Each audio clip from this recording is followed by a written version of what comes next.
Oh, we're live. So it is 5:05 Thursday afternoon, September the 17th, and I will call this meeting to order and ask the clerk to please call the roll. Yes, Mayor Weber, Present. Councillor Beta, Here. Councillor Cassett Sanchez, Here. Councillor Garcia, Present. Councillor Lindell, Yes. Councillor Rivera, Here. Councillor Romero Worth, Here. Councillor Vihel Coppler, Here. Councillor Villarreal. She is excused. Thank you. You do have a quorum present, Mayor. Thank you.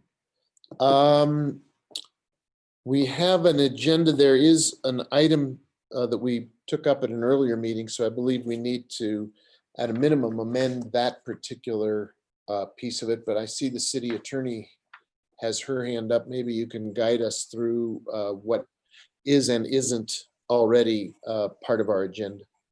Yes, Mr. Mayor, thank you. Item C is, I think there's a notation already on the agenda saying that we dealt with it earlier this week. Unfortunately, item D, the grant agreement has not arrived from the FAA. So what I would recommend is that we slightly amend that item to authorize the city manager to enter that grant agreement should it arrive before the next governing body meeting. And so our current ordinance does allow for express authorization. My concern about relying on the resolution that exists is the generalized authorization.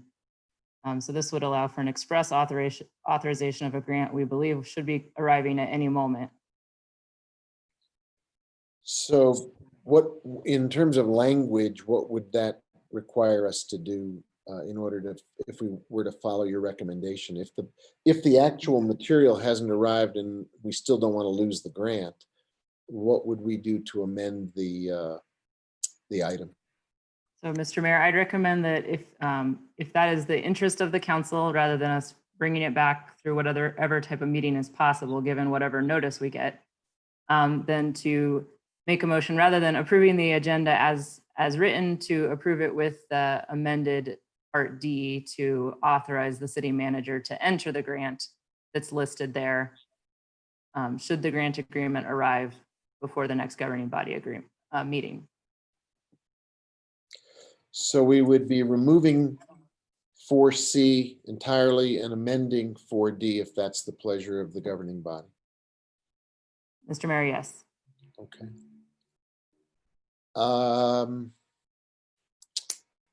So I'll move for approval as with the language recommended by the city attorney. Second. Okay, we have a motion. We have multiple seconds. I couldn't tell who was first. Madam Clerk, maybe you heard somebody. Councilor Rivera made the motion and we had Councilor. Who did you Go hear? ahead. Go ahead. I don't know. Who did you hear first? I thought Councilor Vihel Coppler might have been first, but doesn't matter. That's fine. We'll put her as the second, sir. Okay, good. So we have a motion. We have a second to approve the agenda as amended. Is there any discussion? If not, could the clerk please call the roll on the motion? Yes, Councillor Beta, Yes. Councillor Cassett Sanchez, Yes. Councillor Garcia, Yes. Councillor Lindell, Yes. Councillor Rivera, Yes. Councillor Romero Worth, Yes. Councillor Vihel Coppler, Yes. Councillor Villarreal. I'm sorry, she's gone. Mayor Weber. Yes, Thank you. The motion has been approved. thank you. So that brings us to item 4A. If you want to read that for us and for the folks who are listening or following our agenda. Yes, I'll read 4A and 4A1. 4A is request for approval of CARES Act funding, award letter and certification. And we have City Manager Pan Hill, as well as Finance Director McCoy. And the next part of this item is request for approval of a budget adjustment request, which is also known as the BAR, in the amount of $17,580,958. Terrific. So that's the first item on our agenda for this special meeting, and I will turn it over to you, City Manager, if you want to make some remarks before we get to the council members' questions. Thank you, Mr. Mayor, councilors. Thank you for coming together in another special meeting to accept this CARES Act award. As the clerk mentioned, you'll be accepting the award and the requisite bars. I want to start by acknowledging the team effort that went into receiving these funds. As the memo that lays out that you have in front of you, the state announced that they were accepting applications for this funding on July 30th, and our application was submitted August 7th.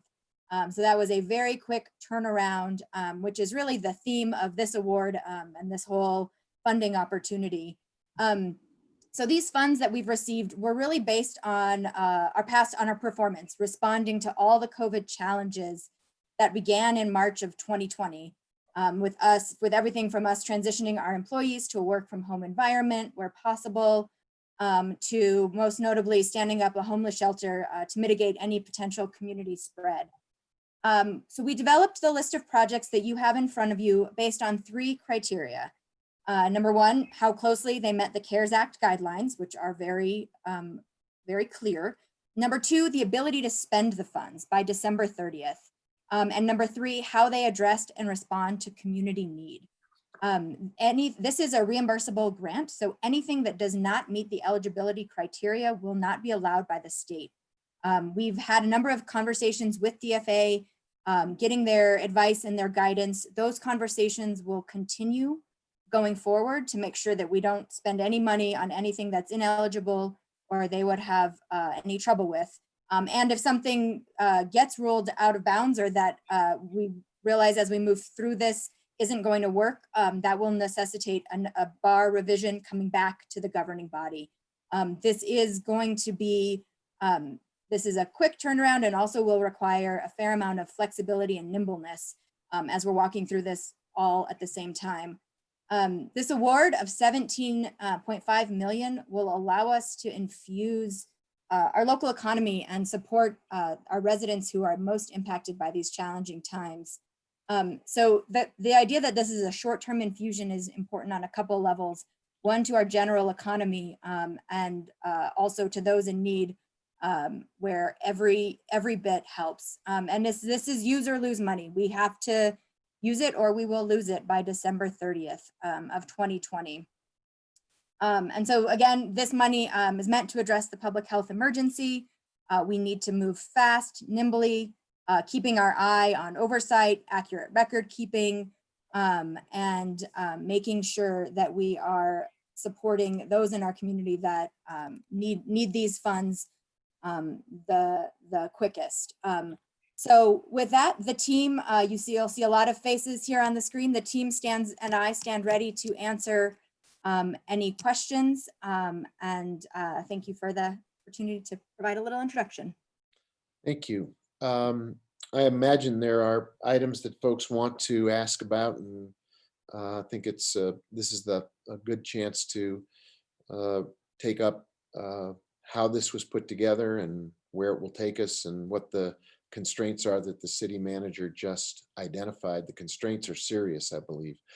Councilor Rivera, you have your hand up, and then we'll go to Councilor Garcia.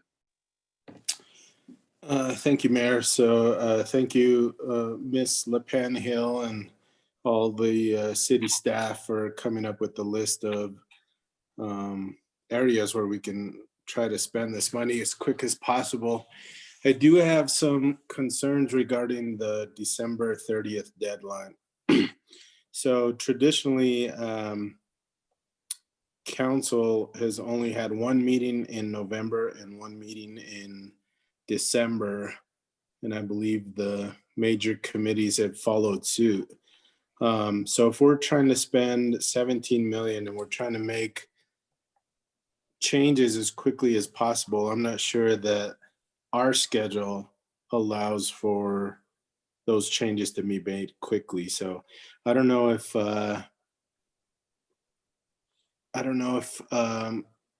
there's a need, maybe Ms. LePen Hill or maybe Ms. McCoy, to have a more regularly scheduled governing body meeting, maybe on a weekly basis, on a Thursday for, I don't know, an hour just to discuss CARES Act. But I don't see us being able to make changes quickly if we remain on the schedule that we're on.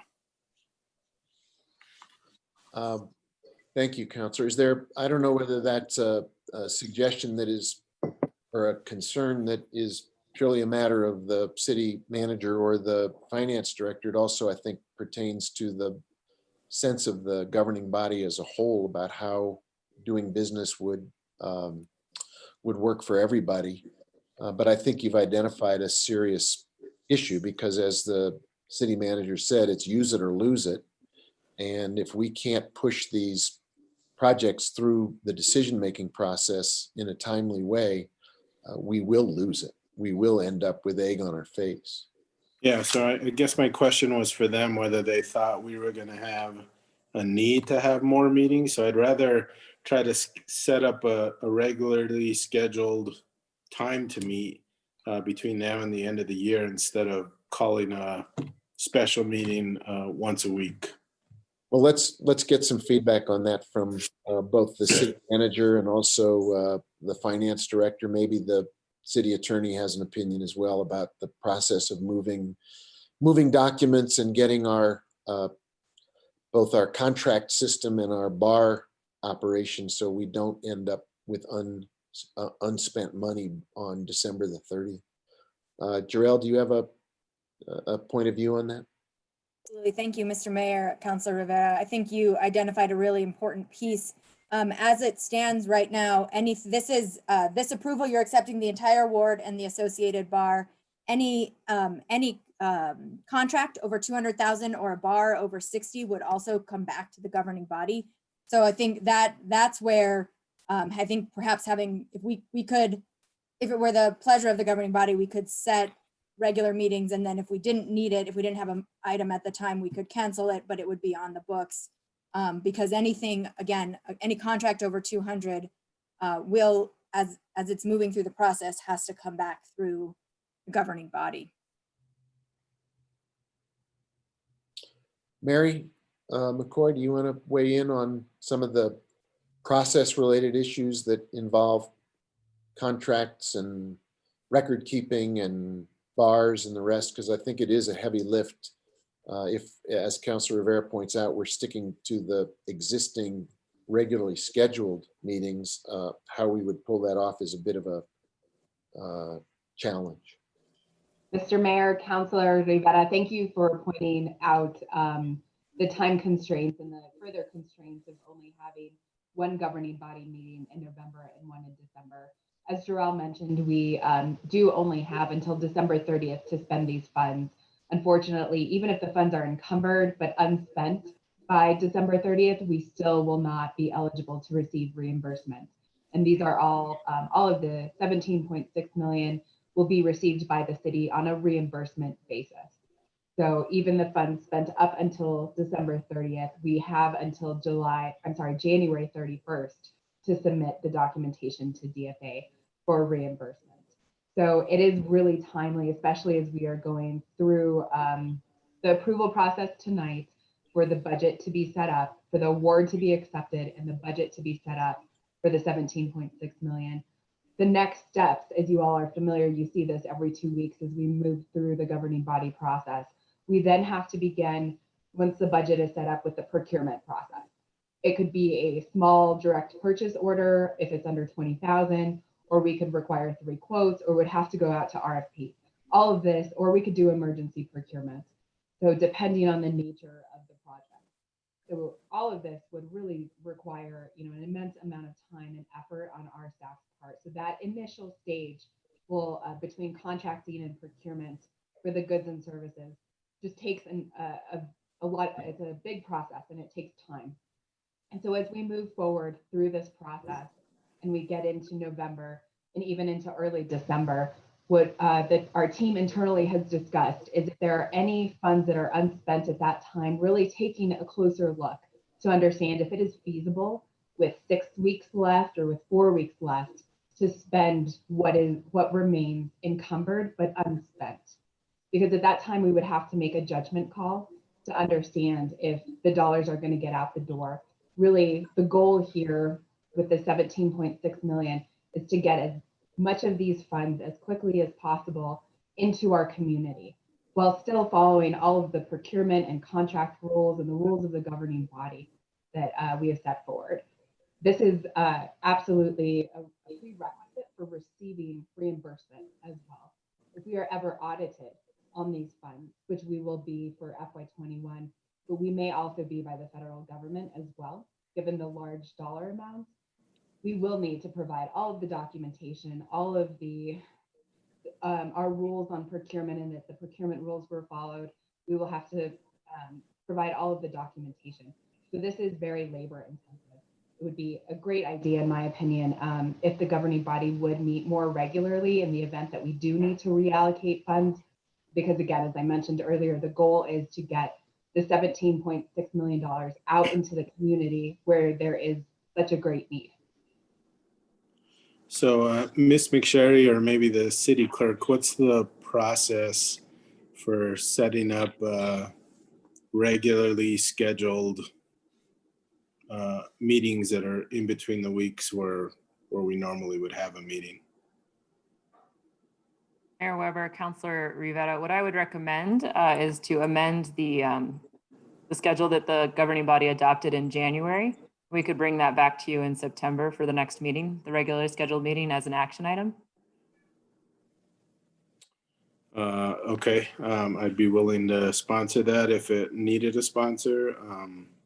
I think it's important that we all, these are crazy times, and I think, it means that we have to put a little more effort into what we would normally do in order to make sure that this money gets out into the community. And it's a lot of money. It's going to be difficult to spend. So I think the more readily we are to respond, I think the better. So be willing to sponsor that if it needs one. That's On that terrific. point, Mayor? Yes, Councilor Romero Warren.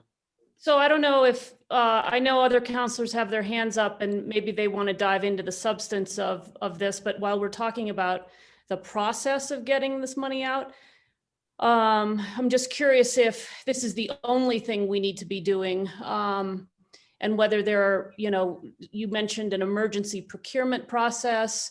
Do we have the systems that we need right now and the authorities that we need in order to spend this much money this quickly?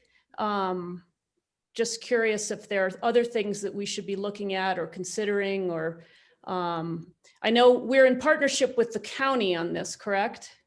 On the business, on the small business, Okay, only on that piece. yes. Okay, so the 17 million is really in our court, and it's our process that's going to govern how we get that out. So I don't know if there are things that we ought to be looking at that need tweaking, that we should also be bringing back to the next governing body meeting to make sure that we have the process that's responsive enough to spend the money in the short period of time that we have.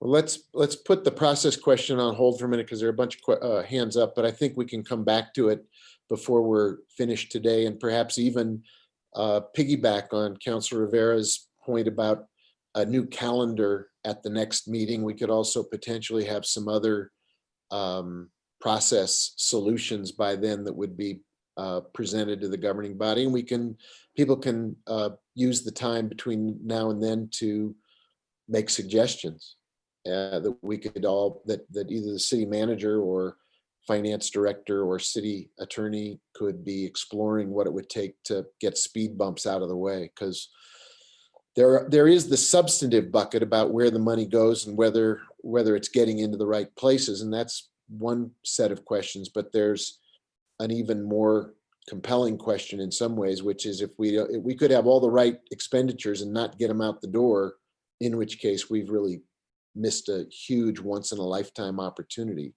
It's a lot of money in a short period of time, and city government, as all of us know, is not exactly structured for rapid deployment of these things typically. So, okay. Counselor Rivera, was there anything else on you had the floor. Is there anything else on your list? No, just really curious regarding Councilor Romero Worth's question about what are the other processes that we need to try to figure out. Thank you. Thank you. I think we can take that up as people can suggest things now, or we can do it in between now and that September meeting to try to come forward with and test everybody's thinking about some different approaches. Councilor Garcia, you have the floor. Thank you, Mr. Mayor. And in the same vein of process, I know we've been trying to keep our house in order and create new good habits. Is it in order for us to set in a motion so we can debate this? I mean, I'm happy to do so. I just know. I think you're way ahead of me, Counselor. That actually is that's the order that's the good habits we were trying to establish. Would you like to make a motion and then we can use discussion to talk about it? Sure, that's fine. Make a motion to approve the CARES Act funding award letter and certification. And then I do have questions after. Of course. Yes. So there's a motion. Is there a second to that motion? We have a motion. We have a second. So Counselor, you are very much in order and you still have the floor. Okay, thank you, Mr. Mayor. So I'm looking at the list of the projects to be funded by this, and looking in particular under homeless health support for gap financing for purchase of motel to provide COVID safe housing.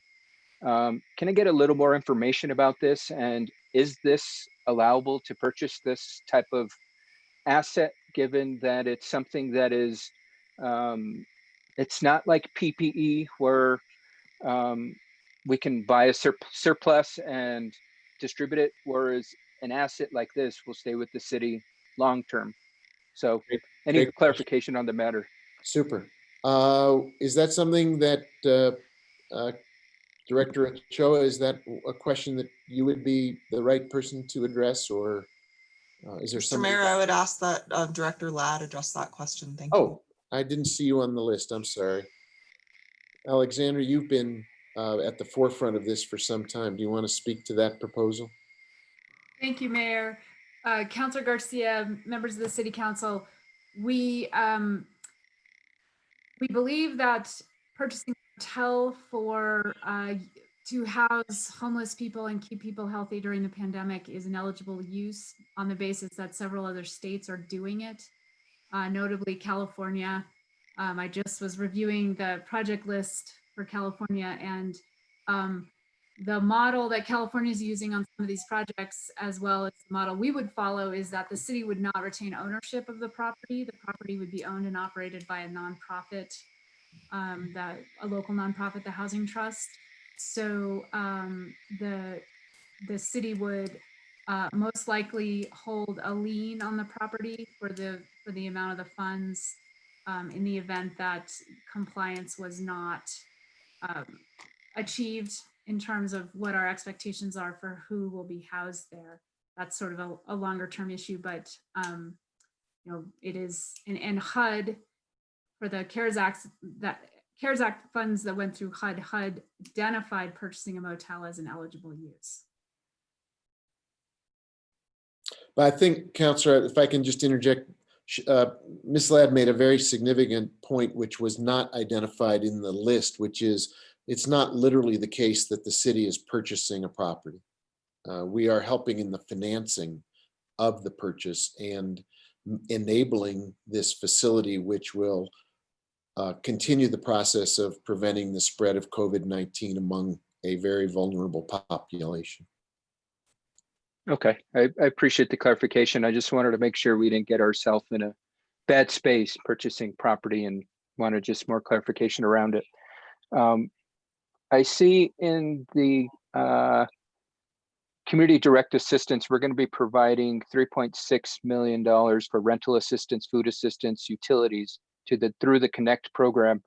Do we feel that's too low, or is that too high? I mean, how are we justifying the 3.6 million?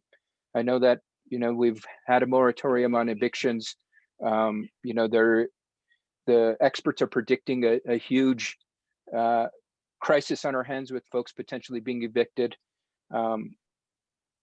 So I guess just a quick justification how we landed at that number. I want to make sure we're allocating the appropriate resources if this is something that has to get out and expended by the end of the year. That if there's more resources that can be put there, I say let's do it, because if there's the need, this is one of the greatest needs I see in our community is right now. Thank you. Mr. Mayor, Councilor Garcia, the figure is arrived at from communications with our partners in the Connect network, and based also on the emergency funding that this body allocated us in the spring and how quickly we were able to spend that $275,000 in the community in 2 months. Essentially, we spent that two and a half months. And these funds are envisioned to go out through existing partners as well as partners that may want to serve the community through this funding. We worked in partnership with the county, which is our partner in the Connect program, to understand how much they were allocating to agencies that we also fund, and we're in close communication around what they felt was realistic given agencies' past spending of flexible funds, as well as what the agencies themselves have told us they can spend. We feel it's an ambitious sum to get spent by December 30th, but there is certainly a need. So we are also exploring a portion of that funding being used for direct relief to those who are ineligible for federal stimulus monies or who are ineligible for unemployment. Several communities we learned today and in our research have used, Chicago, Austin have used CARES Act funding to give direct cash relief to those folks that are eligible, which would allow us, if we can make sure that DFA allows that, to get funds out rapidly to those who are most in need, and also stimulate our local economy in that manner. But whether we're able to use that mechanism or simply to use the existing mechanism we have in the Connect network, which is reimbursement for rents, remains to be seen. We do anticipate that we're changing the protocols for the Connect network so that where we used to say 1 month rent, now there's been a question about people who've, due to the eviction moratorium, not been evicted, but are accruing a debt to landlords through unpaid rent. So we are changing the protocols to allow for back pay of unpaid rent, back pay of unpaid bills, and hopefully we'll not only be able to offer more relief funds to each individual who enters the network or enters our public facing portal, but we'll be able to serve many more individuals as well. Now this puts a burden on our provider community to serve more people. So essentially the answer to your question is we have been in close communication with each of our providers in that network. And we hope that it's a realistic estimate of what they can spend. And if funds are identified in the process along the way with this body and with other departments that may not be able to move funds as much, and we're able to move these funds and we see them diminishing rapidly, I think we can revisit the question of whether we can add to the fund. The county is putting in $1.5 million into the Connect network for the flexible funds, which gives us and a high portion of the folks served by those funds are city residents as well. And so that gives us a really hefty overall total of $5.1 million into the Connect network, which is quite an ambitious amount to spend. And we hope will go a significant way to meeting the need in the community. Okay, thank you, Ms. Ochoa. So quick, because you touched on one of my follow-ups was, assistance to community members for utility payments. And I know that we recently have a moratorium on collecting resources for our water utilities. Is that in here anywhere? If we wanted to use CARES Act funds to forgive those funds for folks that have been financially hit and have not been able to pay for their water resources? Are we, through fund these CARES Act, be able to cover those costs? And is it in this Care Connect program, or is it somewhere else within these projects? Mr. Mayor, Councilor Garcia, that would be part of the Connect Fund allowable use as well. And it would be on an individual basis through navigators at the city, the county, and in the partner network who could pay water bills with that fund. Okay, thank you for confirming that, because I know that we, if I'm not mistaken, in Public Utilities Committee, we had our Water Utilities Department present to us, and Chair Rivera, maybe you can refresh my memory. It was something like $500,000 already we have on folks that have deferred payment. So if we potentially, that would eat up $500,000 between that just been accrued these 6 months, and we're looking at potential 4 more months. That could be $1 million. That would technically only leave 2.6 out of these resources. And so that gets to my original question. Are we really shooting low here, or can we put more resources here, given we know that there is a great need right now for utility expenses to be covered, rent to be covered, food to be covered, medical expenses to be covered, because people are out of work, and those are the direct daily necessities. We need to be supporting our community members. I think, should there be the flexibility to move resources around? I don't want to be doing it at the 11th hour in December, trying to put more resources there. And I hope that's enough money, because I do see us, should a second wave hit in the fall, that might get eaten up quickly. But I do thank you for putting that large sum there, because it's going to be a great need for our community. At this time, no further questions, Mr. Mayor. Thank you, Counselor. Counselor Lindell, you have your hand up next. I'll call on you, and then we'll go to Counselor Vihil Coppler, and then Counselor Cassett Sanchez, and then others who have their hands up. But right now, Counselor Lindell, you have the floor. Thank you, Mayor.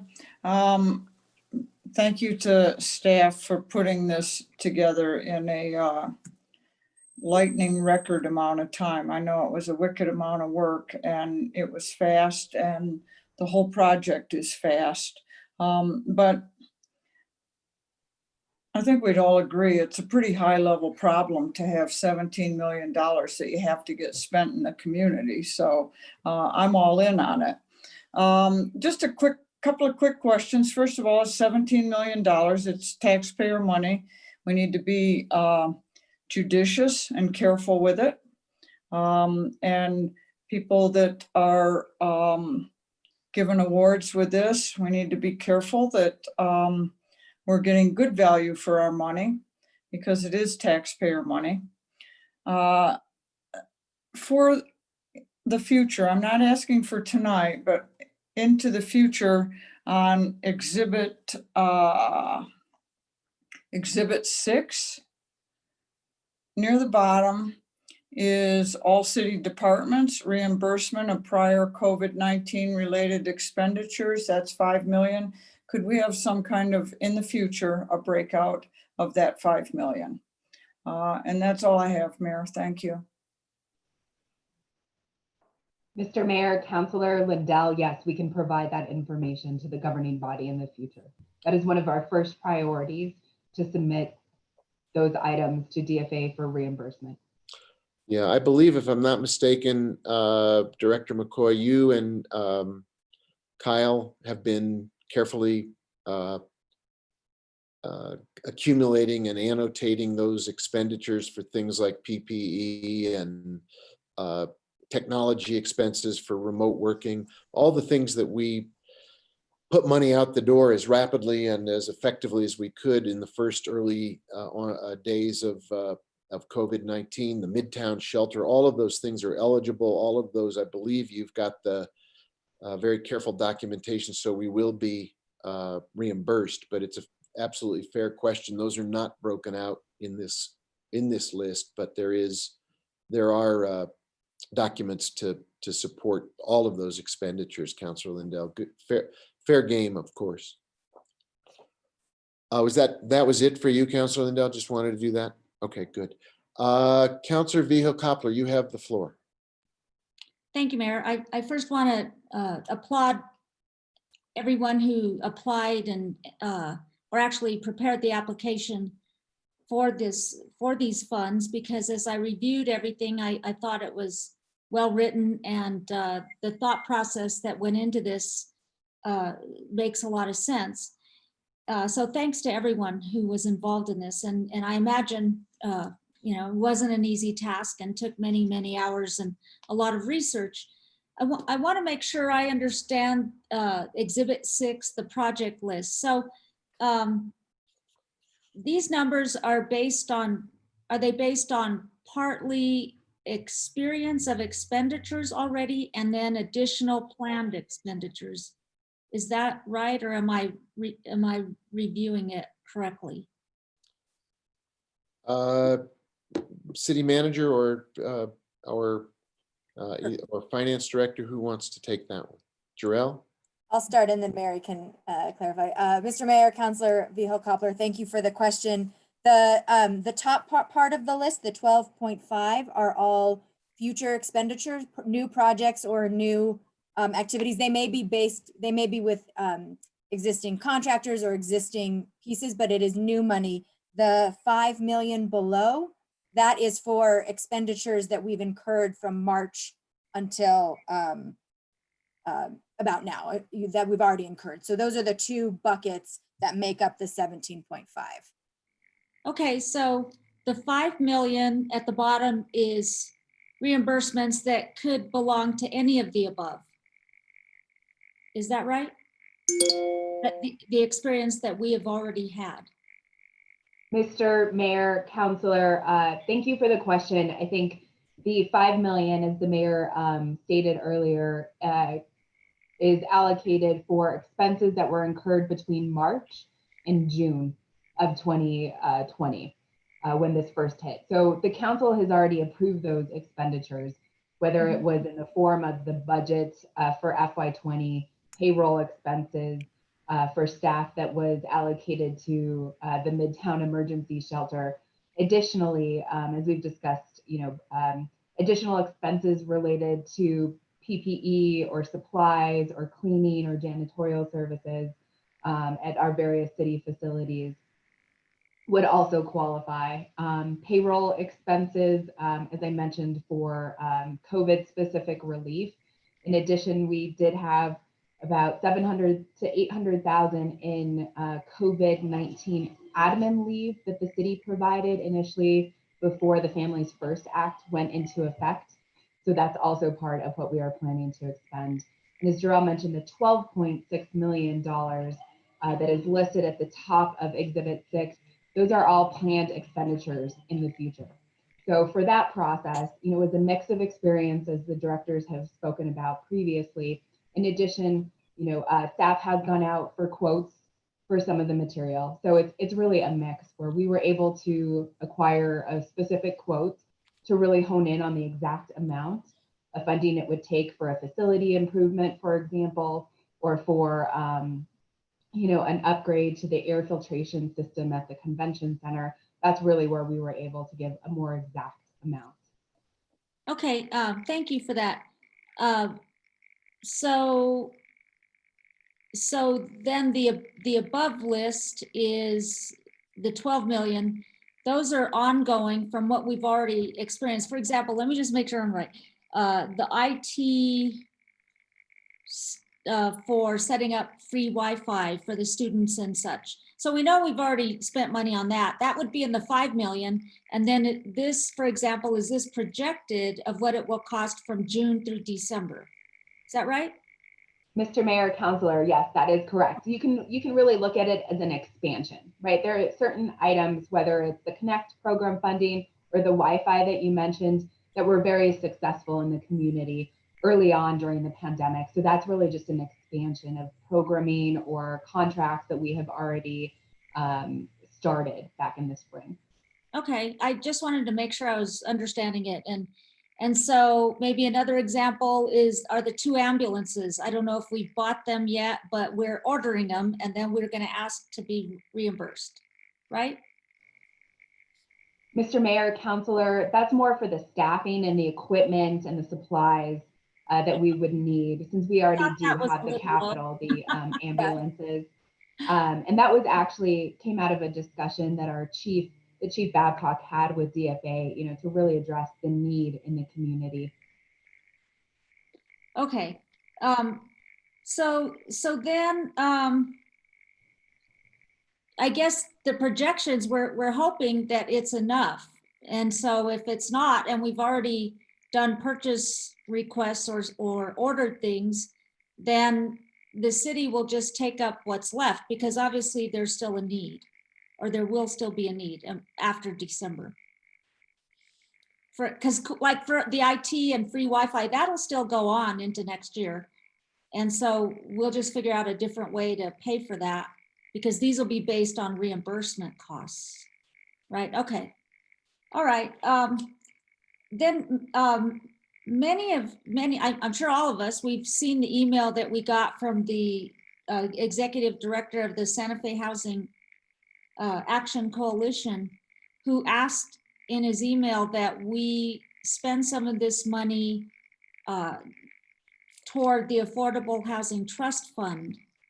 But I'm not, and I know we have affordable housing in here, but I'm guessing that that's not exactly a qualifying event.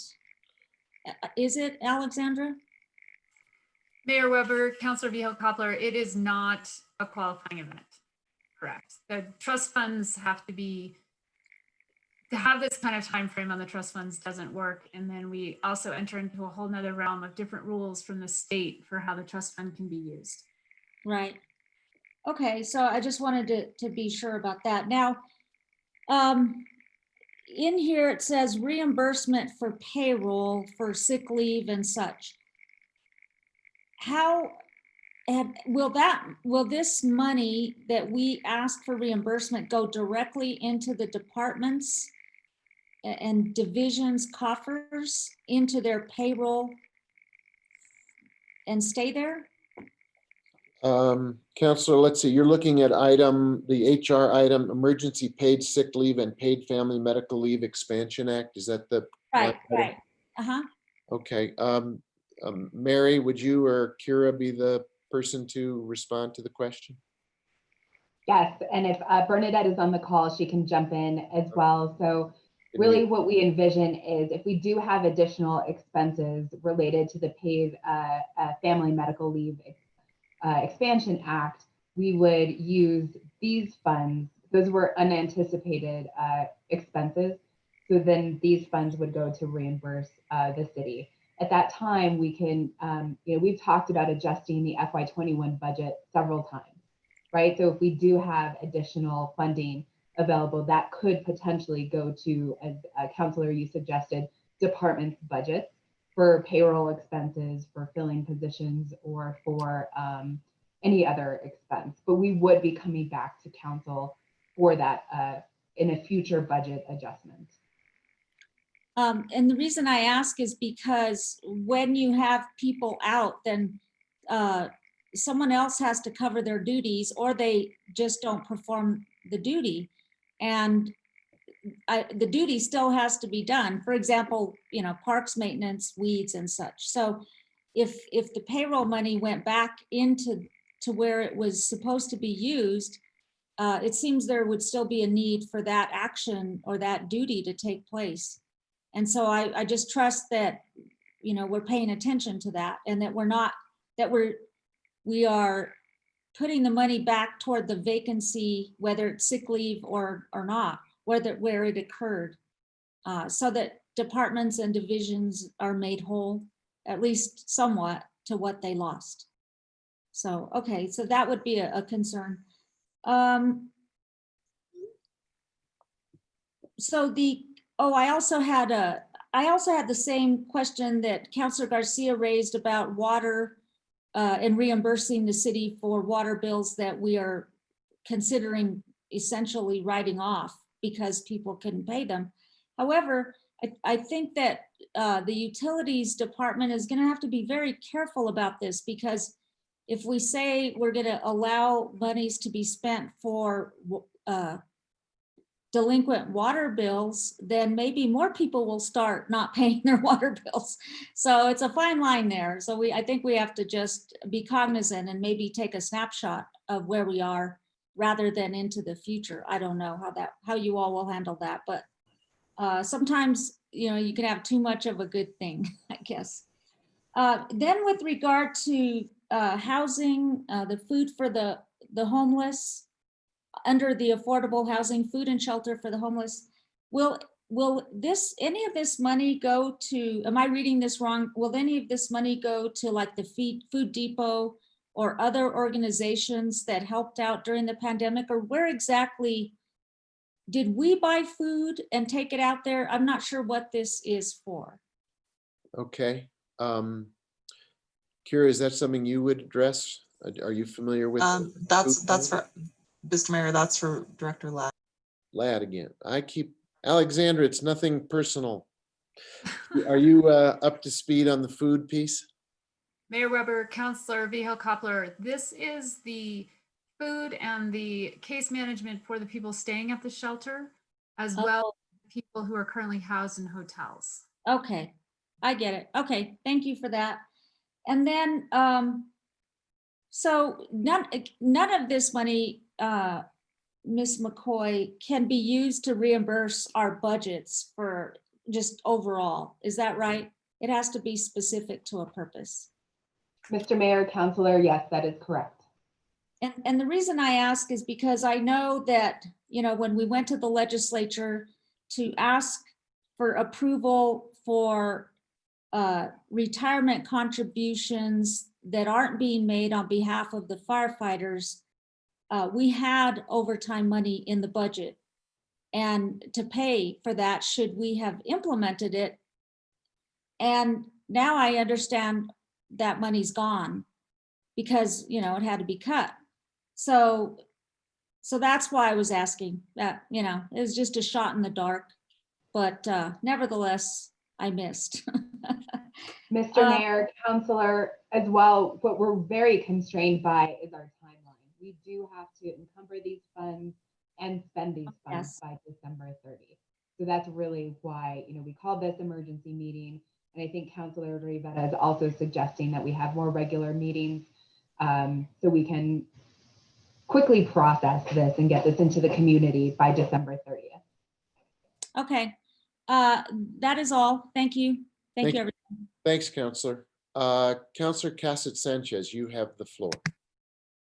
Thank you very much, Mr. Mayor. And I also echo my thanks to the staff that has worked so hard to put this together and has gotten us this very needed money.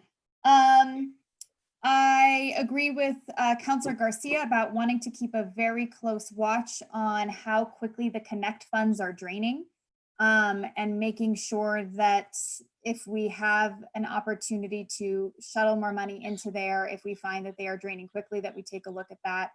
I know that that is really that on the ground response for our community members who are struggling during this time. Kira, I believe this question would be for you. You mentioned that it's this balancing act of, we know that there's such a great need, but also how quickly can we get the money out? How are we able to communicate with the community that the money's out there? Is there any type of, it's kind of an interesting place to be. Often when people are struggling, they reach out, but we know sometimes when people are struggling, they don't reach out. How are we getting the information out to the community that, hey, these funds are available, this is how you access it, here's who you can go through, so that people are there to utilize it? Director Mayor Weber, Councilor Cassett Sanchez, thank you for the question. I think that, as we did with the emergency funding, we did a kind of an information blast at the time that became available. It was on the Webercast, it was on the website.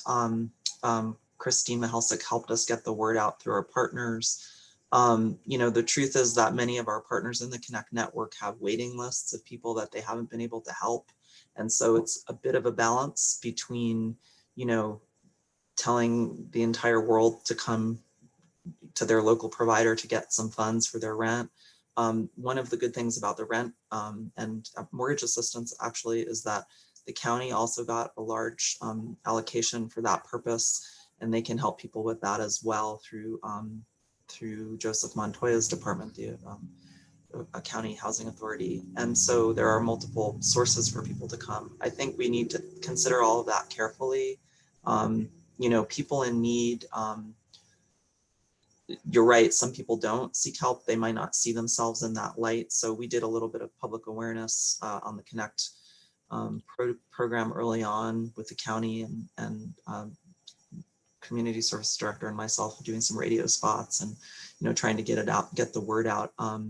But I think we'll just have to play it by ear to some extent. We'll be invoiced at minimum monthly on these, and many agencies are not going to be able to do that. They're going to have to invoice us even weekly or every 2 weeks. And so we'll start to see, and would be happy to give this body updates regularly on what we're seeing in terms of the drawdown and whether we have to do more public awareness.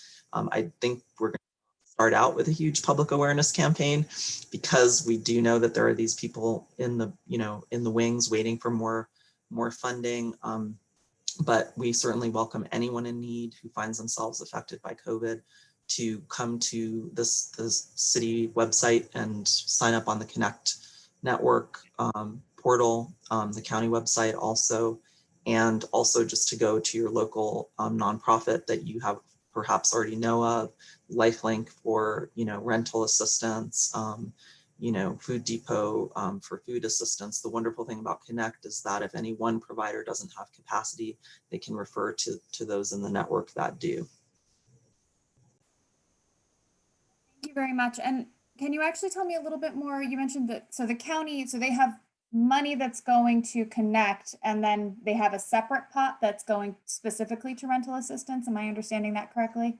Mr. Mayor, Councilor Cassett Sanchez, yes, and perhaps Alexandra can speak to that as well. And actually, I think Joseph Montoya is on the call as well. Thank you, Mayor. Councilor Cassett Sanchez. Joseph Montoya is on the call, and I will let him speak to it. The county and the city, we discussed this, and the rental assistance was better to go through his operation because he's already got all the infrastructure services and the networks to all the landlords and all the tenants. But with that, I will, I saw his name, we'll let him speak to it quickly for more detailed questions. Mr. Montoya, you have the floor. Mr. Mayor, Councilor, thank you very much. Yes, first I wanted to say thank you to your staff and your leadership over there, because we've had a very good working relationship, both on the housing and economic development forums. And so on the housing side, we coordinated very closely with Alexandra's group to make sure that we had different strategies to be able to use the funding sources that we were looking for in order to maximize our impact. So Alexandra was going for the acquisition of a place. That's very important because we were actually then going to support vouchers, both for rental assistance and for mortgage assistance. And that will be coming out of the County Housing Authority. That, of course, will be in coordination with the Connect program. So we'll be on that program in order to be able to have these new kind of activities out there.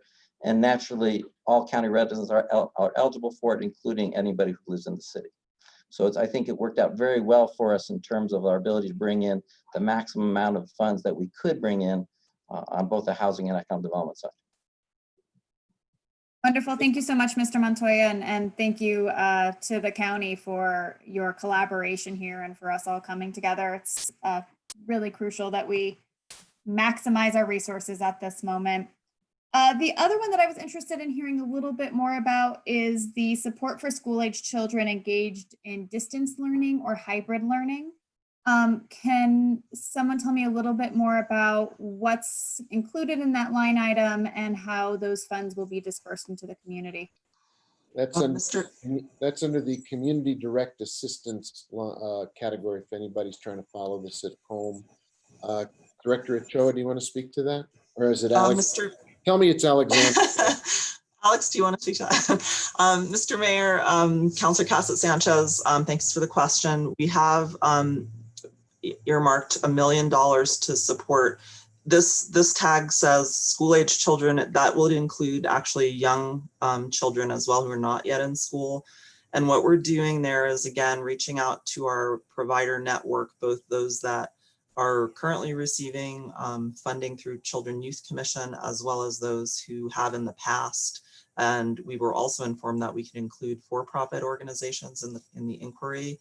And so we're in the process of putting together essentially a spreadsheet of who could bolster their capacity to offer more childcare, more slots in their programming. We're talking with everyone from Girls Inc. To Boys and Girls Club to our whole partnership network around what they would be able to do in this short time with this restraint, these constraints, because we all have to keep in mind it's not a magic wand. They're going to have to hire temporary staff. They're going to have to consider administrative costs. They're going to have to tell us what they could realistically do within the parameters. But so that number, that 1 million is really is a guesstimate. It's what we would like to be able to put out into the community. And we hope to have more information on that in the coming days as we get more information back from the providers on what they're able to do. There's such a creative group of people who provide services to youth, to young people and youth in the community, and they've already retooled incredibly to try to serve. But we all know, especially those of us who have school-age children on the call, that homeschooling, online learning is tough when you're working. And if we were able to offer more safe venues for children in the community at this time, especially as the schools may or may not move into in-person instruction, we would really like to be able to do so. We want to rely on the experts who are already using COVID safe practices to do so, who know what it will take to do this. And so that is a real back and forth communication that's happening right now between my staff and our community partners on this topic. We, are concerned that it's a mixed blessing. You say, okay, you can serve certainly in the early childhood realm, like you can open up the daycare to 3 more kids or 4 more kids or 10 more kids, but only until December 30th. That's hard, and so some may not go for that. I think that will be one that we need to come back to you and really communicate with this body on what's happening with that. It's a huge need that we recognized in the community, and we wanted to really just put a stake in the ground to say the city wants to try to address that need. How we do it is really right now a work in progress. I hope that answers the question. Yeah, yes, it does. Absolutely. Thank you so much for that. And I think this also speaks to what Councilor Rivera said at the beginning of, during this time, we are going to probably need more regular meetings to be able to stay up to date with what's happening. I know that things are going to be changing rapidly. So thank you everybody so much for your work. Thank you for the work that I know you are about to put into spending this money. It's hard actually to spend a lot of money really quickly. So I do want to thank you in advance. I know that it is going to be a heavy lift and we are also appreciative, and I look forward to hearing updates as we move on. Thank you, Councillor. I don't see any other hands from the governing body members. Are there other questions at this time regarding the motion, which currently covers item 4A, the approval of the CARES Act funding award letter and certification? If there are no other questions, could the clerk call the roll on the motion?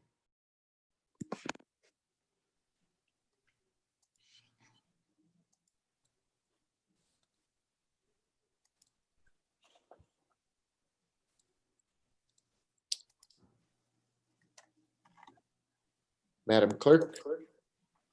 I'm having some difficulties. Technology is not our friend at the moment. Okay, no problem. Take your time. Okay, Councilor Cassett Sanchez, Yes. Councilor Garcia, Yes. Councilor Lindell, Yes. Councilor Rivera, Yes. Councilor Mayor Worth, Yes. Counselor Vihel Coppler, Yes. Counselor Beta, I'm gonna abstain. Boys and Girls Club was mentioned. We don't get any funding from the city currently. And I don't know if we would be eligible in the future or not, but just to be safe, I'm gonna abstain. Thank you. thank you. Mayor Weber, Yes, thank you. Motion is approved. thank you. That brings us then to 4A Part 1, which also needs to be considered. Could you read that part again, Madam Clerk? Staff request for approval of the budget adjustment request, the bar in the amount of $17,580,958. So that's the next item. I think to Councilor Garcia's earlier point, we should entertain a motion and a second and then see if there's comment on that piece. Move to, Motion to approve. Second. I heard a motion from Councilor Rivera and a second from Councilor Garcia. So we have a motion in front of us. It is the approval of the budget adjustment request. Some of the issues have been asked about within the actual specificity of the 17.58 million, but if there are further questions or comments, this would be the time to raise them. If not, if there's no discussion on the motion, Madam Clerk, if you could call the roll on this one. Yes, Counselor Garcia, Yes. Counselor Lindell, Yes. Counselor Rivera, Yes. Counselor Mayor Worth, yes. Counselor Vihel Coppler, Yes. Counselor Beta, I'll abstain. Counselor Cassidy Sanchez, Yes. Mayor Weber. Yes, Thank you. Motion has been approved. thank you. Could you read the next item on the agenda, which I take to be item 4B? Yes, that's request for approval of an MOU between the City of Santa Fe and Santa Fe County, establishing a partnership that will promote activities and programming related to community development and to provide coronavirus aid relief funds to reimburse costs for small businesses' expenses due to COVID-19. And we have Rich Brown presenting. Thank you. Mr. Brown, do you want to introduce this item to us, and then we will get a motion and some discussion? Yes, thank you, Mr. Mayor, and good evening, members of the governing body. I want to make a short introduction and then turn it over for any questions with the staff that's here, both in the county and on my side. The town of Edgewood County and City of Santa Fe's economic departments coordinated applications for CARES Act grant funds from DFA to support relief for eligible small businesses brought on by the COVID pandemic. And by combining our efforts, we maximize our capacity to serve constituents more efficiently, and the city is able to leverage the county resources and staff to better serve the business community. Our final award was approximately 3.799 million. We actually requested 7.5. As it is the business populated area, the most populated area in the county, Santa Fe, we have approximately 2,900 of the 3,153 eligible small businesses that make up the bulk of the grant funding eligibility that's available for those. So if you think about what could be available to the city of Santa Fe, there's a large number of eligible businesses that could apply and take advantage of it. The funds will be available for appropriation by mid to end of October, as we're in the midst of standing up processes, translations, legislations, procurement of services, increasing capacity, and doing our outreach, marketing, and development. And as you know, we can't really do this until we've officially awarded the grant, which we have been, and review and approval of the MOU from you tonight. So Liz Camacho from my team is available to take you through the mechanics and the MOU details. And I've invited our partners from Santa Fe County, which we've been really excited about working with. That is Joe Montoya and Alex Fitzgerald, and I think they're here tonight. And so with that, I stand ready to let them answer any questions you may have, and I thank you for this opportunity, and we're ready to get to work. Thank you, sir. Maybe we could follow Councilor Garcia's lead, get a motion and a second, and then pick up. Motion to approve has been made by. Second.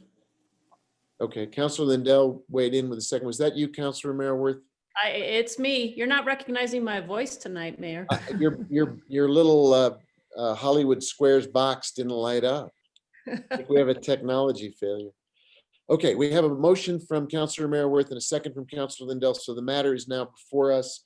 And questions, clarifications, anyone wish to raise their hand and be recognized, we've got both city and county staff resources to answer questions.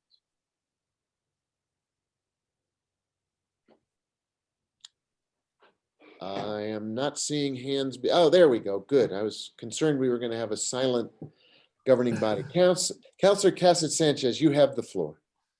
Thank you very much. I just wanted to hear a little bit more about the application process for small businesses and how, I know that it's going through the county, so a little bit less familiar with that system. So I imagine, Alex, if you're available to let us know a little bit more about how our businesses would be applying. Mr. Mayor, Councilor, I can answer that if you please. Mr. Montoya. Yeah, Mr. Mayor, Councilor. So we're actually using several partners. Those partners are actually being reviewed currently. We're working with the city staff in terms of identifying the best partners to be able to assist us in terms of retailing the product.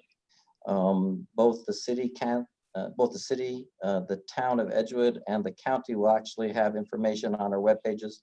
And then we've creating jointly a marketing plan by which we will all be able to market the product once it's out. We're hesitant right now to provide a lot of detail until which time both the advertising and the mechanics of things are finished off.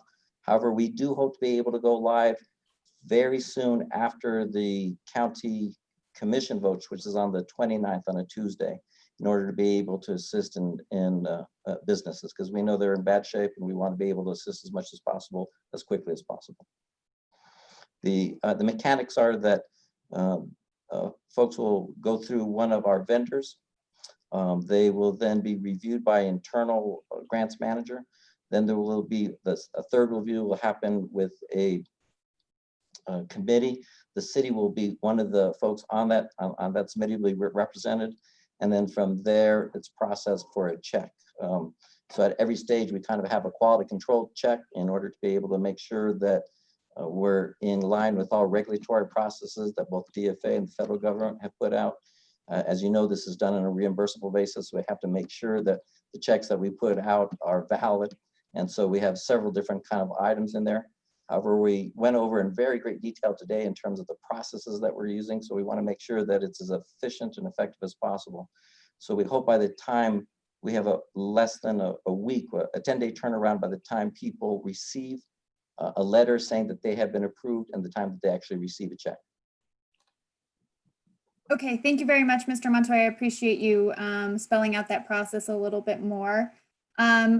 And then Rich, as we go forward, I would absolutely love to get updates on our businesses that are receiving this relief, how they are dispersed throughout the city and the county, and just identifying if there's any groups that we need to make sure that we are making stronger efforts to reach out to as we see the applications that are coming in, to ensure that we have that equal spread and that we are really seeing these monies getting into the hands of the businesses that need them. So thank you again for collaboration between the city and the county. I really appreciate everybody working together on this. And I look forward to hearing more about the process once that's finalized, as well as seeing the information as those monies get dispersed. Thank you, Councilor. Councilor Rivera, you have the floor. Thank you, Mayor.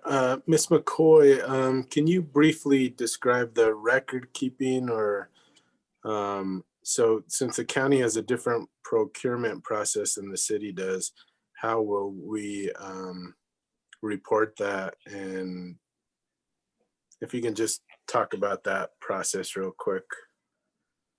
Mr. Mayor, Councilor Rivera, for the small business grant portion of this, that was actually awarded directly to the county.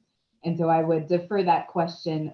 So the city will have no responsibility for reporting to DFA on the small grant piece. I would defer to Mr. Montoya to explain that process at the county, I apologize.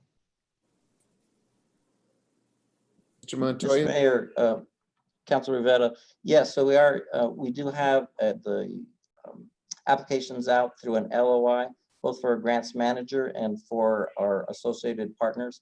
By associated partners, we mean organizations like the Small Business Development Center or the SBA or different entities that do this as part of their business model. And so those LOIs are out already, and folks are applying to that process now. So once we finish up that process, we'll enter into contracts and start the training right away. Thank you, Mr. Montoya. So we're not the fiscal agent for you on this portion of it. You're your own fiscal agent. Mr. Mayor, Councilor Rivera, that's correct. We were the applicant in conjunction as a partnership with the city. However, we are the fiscal agent and we have sole responsibility for both the administration of the program and for the reporting of the program itself. Naturally, of course, we would share all our information with the city at any time. And as you know, the city is a part and parcel to this process. So all the information that we'll be receiving, the city will be receiving it at the same time.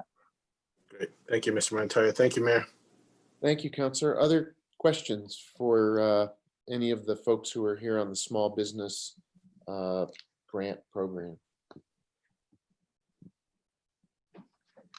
I don't see any other hands. I don't have a question, but I do want to make a comment, if you'll permit me, which is, I appreciate the $17.5 million is a big part of our city responsibility, but I don't want the small business grant piece to get lost.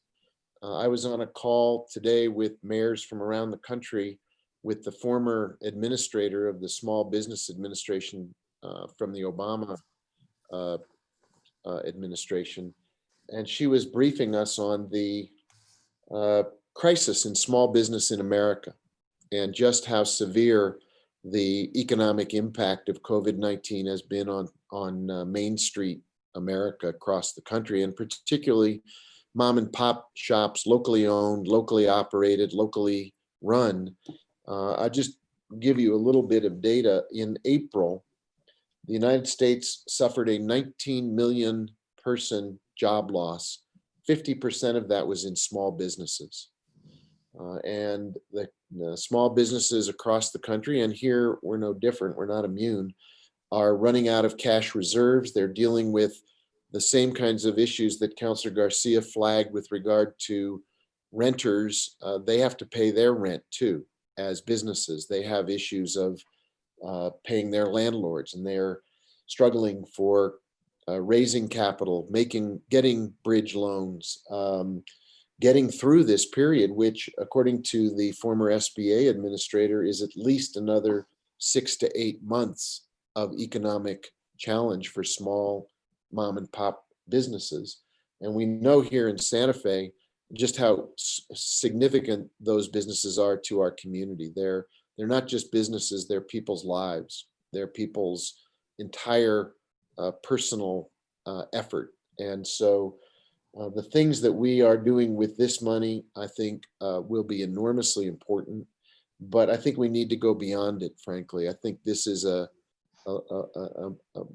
important bridge to post-December, but beyond that, we need to get help to our small businesses. And I would encourage this partnership that is now being formed around these loans to go beyond the short-term loan and think about cooperative efforts to help small businesses get online if they don't have the resources or the technology or the knowledge to take their business and get into an internet-enabled capability, to get counseling, to get advice from SCORE or from some of the resources that Mr. Montoya mentioned. I think from what I learned today, there really is a significant hit on small businesses, and we are so grateful to our small businesses for the character they give to our community and for the opportunities they represent for so many of our residents, that this is a nice measure that you all have gone after to help our small businesses. But I think we need to look even more comprehensively, because from what I learned today, the quote from the former administrator of the Small Business Administration was, small business is in big trouble, and they account for roughly 50% of all jobs in every community. So I'm excited about the partnership here, and also eager to see if we can extend that partnership into other collaborations that will help our small business, mom and pop, locally owned stores make it through this very, very tough time. So thank you all. I second and agree with the applause that you've earned for your hard work and appreciate it enormously.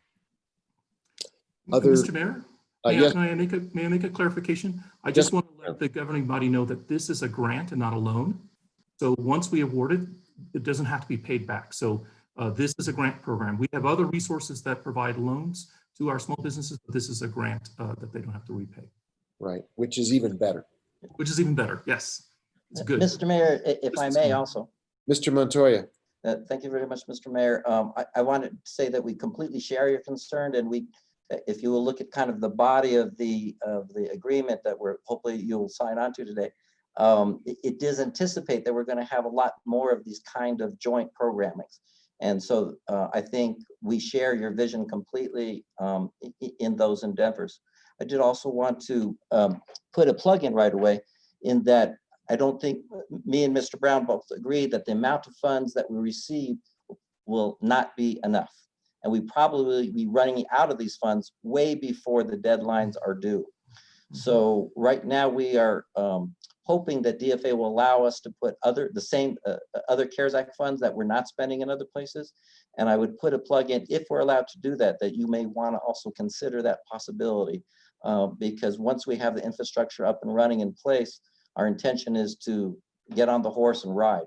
And so we want to be able to make sure that that folks who are in need of this aren't left out. And we don't believe the amount of funds that we did receive are going to be anywhere near to cover the market for what we've identified. Thank you. Good, all good additions and corrections to what I said. So thank you. Other comments or questions about this particular motion that's on the floor in front of us regarding 4B? If not, could the clerk please call the roll? Yes, Councillor Lindell, Yes. Councillor Rivera, Yes. Councillor Merrill-Worth, Yes. Councillor Vihel Coppler,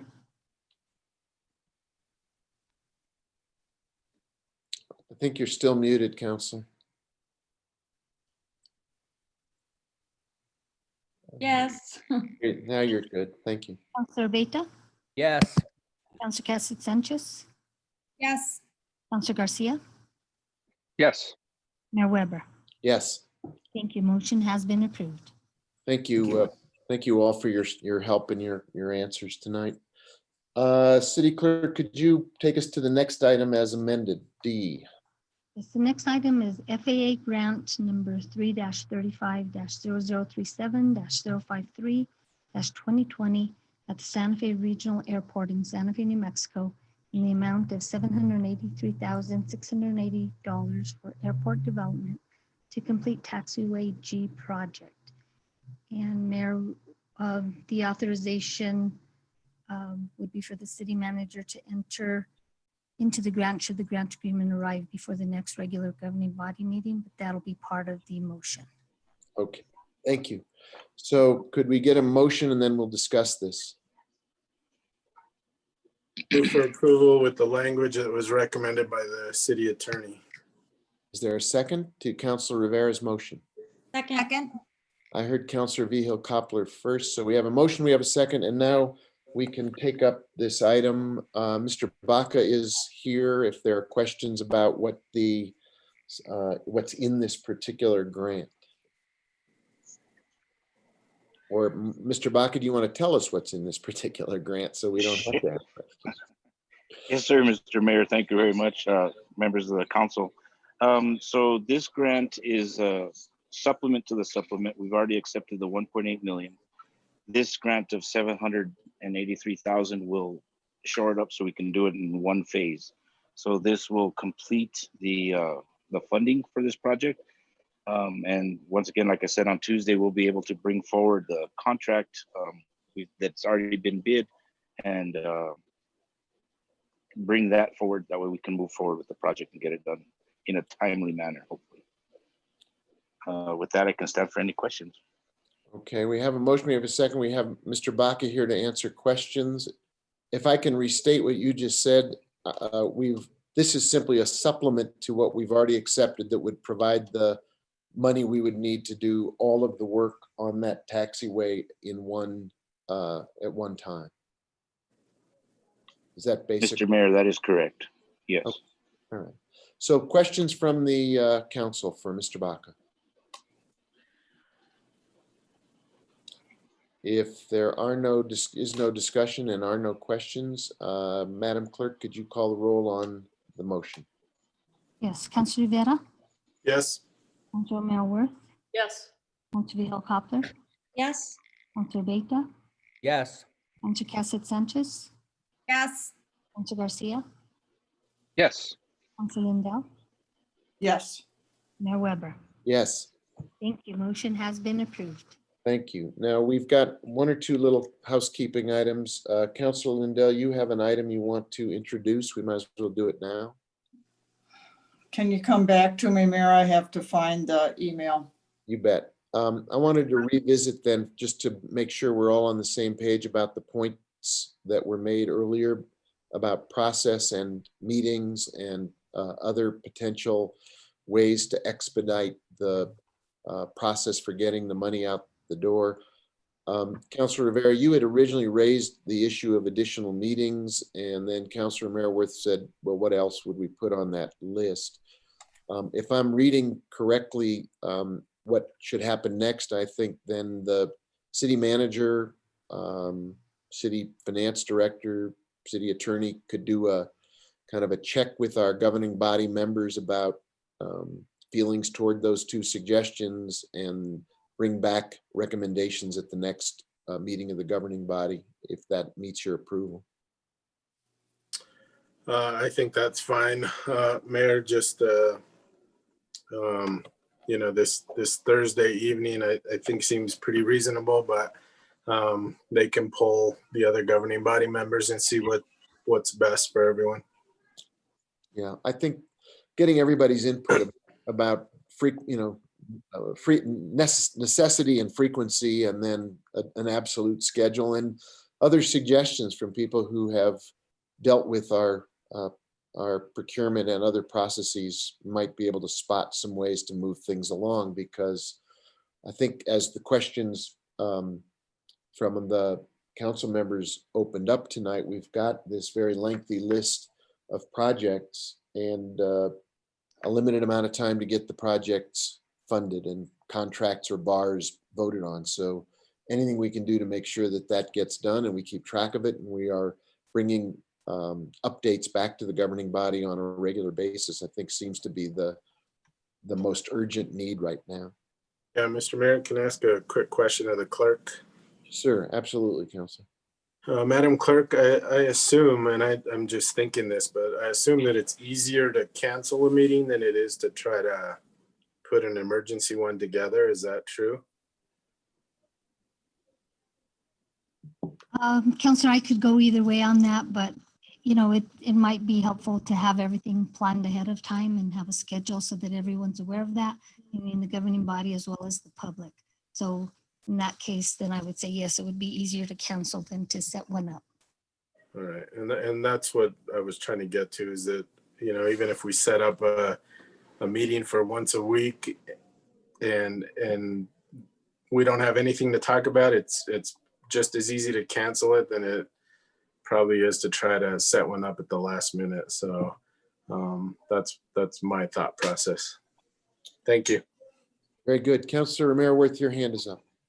Thank you, Mayor. I would just echo that I think we ought to establish some extra meetings just for our own calendars. I mean, I'd rather block out the time and know that it's there than have to scramble and rearrange to accommodate, you know, making sure that we get this money out the door. So, and I guess I also have a question, and maybe it's for Mary, Mayor. Do we have any sense of how many contracts or how many bars we're going to be dealing with, and what the size are they going to be? And I mean, I know we've done a little bit of work about how much time the council generally spends on approving contracts, and it's considerable, but it's over the course of a year. So here we're going to, you know, take a big chunk of money in a short period of time. Just curious, do you have any sense of that? Mr. Mayor, Councilor, we have over 20 different project categories that you all have approved this night in the initial budget adjustment request. This is, as we had discussed, they range from say 75,000 for arts and culture to 3.6 million for the Connect program. And so within each of those would be multiple different procurements and multiple different contracts. And so this really is going to be extremely time consuming, especially as we move into the procurement of this and move into the contracting piece. So as Jarrell mentioned previously, any contracts over 200,000 would have to be scheduled for the governing body's review and approval. Similarly, if we decide at some point that we do want to allocate additional funds, for example, to the Connect program, to that 3.6 million, because we deem that there is additional need in the community and we have additional funds that aren't being spent elsewhere, that budget adjustment that we would require, right now, the threshold for city manager approval is 60,000. Anything over 60,000, we would have to bring to the council for their review and approval. So that's usually about a week or two to prepare those documents internally with our staff to make sure they've reviewed, gone through a technical review, and that's in a very expedited process. And then another 2-week period as they go through finance, quality of life, or public works, public utilities committee, and then make it to the governing body agenda. So that is, probably altogether about a month time for any budget adjustments over 60 or any contracts over 200,000. So I guess, one thing we might look at maybe is, is it possible to move these things directly to the governing body? And does that make sense rather than going through the committee process? I don't even know. Our city attorney's got her hand up. Mayor Weber, Councilor Merworth, I think our existing rules would justify that because this is based on a timing issue. And this is obviously an extremely short timeline that we don't typically deal with, 3 months to spend a grant of 17 million. So I think that would be justifiable under our current procedural rules. So we wouldn't need to make any changes. To go directly to governing body, I don't believe. Well, I think what we need to do is to spend the next few days revisiting the issue on a counselor by counselor basis to chat and see what ideas and suggestions people have and what reservations people have, and what frequency or cadence would be best. And the request has been made several times tonight to make sure that there's reporting back to this body of how things are going, and in the case of the small business grants, where they're going, what the geography and distribution looks like. So I think as we move from what we achieved tonight and getting the building blocks in place, then the next step is to think procedurally about how best to manage the process and the reporting and the maintaining of information flow to the governing body as we move forward.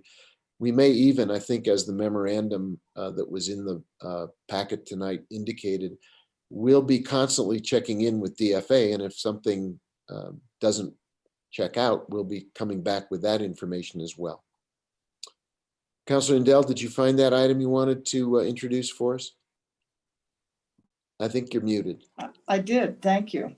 Actually, it's Councilor Abeyta and myself. It's a resolution in support of expansion of the Frank S. Ortiz Dog Park by land donation from Rincon Escondido LLC. Thank you, Mayor. Okay, so that's introduced. Anything else before we adjourn? Mr. Mayor? Yes, Councilor. I just want to let Councilors Lindell and Abeyta know that I signed on as a co-sponsor with Betsy. Thank you. Great. So Thank you, Councilor. make sure that gets added to the record. Anything else? Seeing no other hands, it is 6:34 and we will adjourn. Thank you, everybody.